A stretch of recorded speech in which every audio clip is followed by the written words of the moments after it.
There has been thought, I believe, given to this. Senator Ron Wyden has already issued statements, for example, advising what we should do in a situation like this, which I concur, which is that I believe that the Biden administration should ignore this ruling. I think that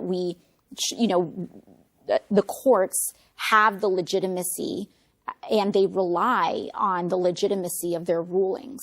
And what they are currently doing is engaged in an unprecedented and dramatic erosion of the legitimacy of the courts. It is the justices themselves, through the deeply partisan and unfounded nature of these rulings, that are undermining their own enforcement. So you're saying the Biden administration should ignore this court, but what does that look like? What does that actually mean? I think the interesting thing when it comes to a ruling is that it relies on enforcement. And it is up to the Biden administration to choose whether or not to enforce such a ruling.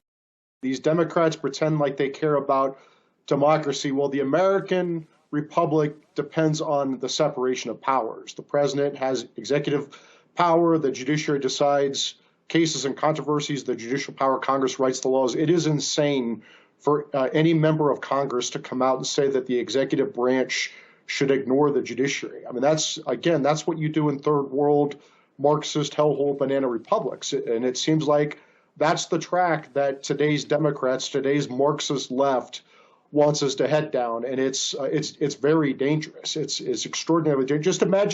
Just imagine that I am Trump's acting attorney general for 3 weeks. And then during my 3-week reign of terror, before I get chased out of town, I decide that I'm going to deport dreamers. I'm going to call them nightmares and deport them. And if a court says I can't do it, I'm just going to say to the hell with the court. I'm just going to do it anyway. I mean, this is insane. What if I said, you know what? I'm going to round up Trump's political enemies and throw them in jail. And even if the court says release them, I'm going to say, no, I can't. We're not going to do that. I don't agree with this judge's ruling, so we're just going to ignore it, and I'll blame COVID. I mean, this is a very dangerous path that AOC is leading us down. And frankly, I think people need to file ethics complaints in the House. And there needs to be consequences for her dangerous rhetoric.